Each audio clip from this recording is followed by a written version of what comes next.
Since I've gotten the Tesla, the biggest question that I get is, how is it going to perform in the winter? Is the battery going to last? Are you going to get stuck on the highway? Are you going to get locked out of your car? Like all these different questions. But the one that really gets to me is, what if the door handle doesn't open? And I mean, we've all seen those videos. The handle's completely frozen over. You can't push it in.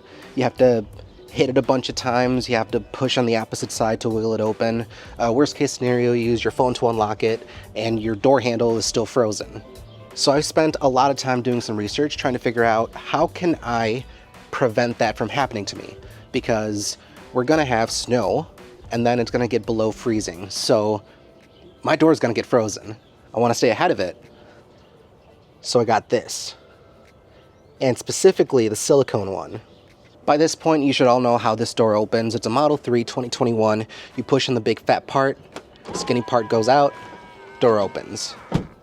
Now here's where the WD-40 comes into play. Push this in, put a rag or something soft just to not scratch the paint and keep the door open.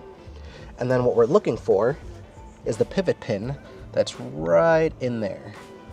And according to everybody on the internet, the way you do this is you put the little needle nose right at the top of that pivot pin and you squeeze down for about a second.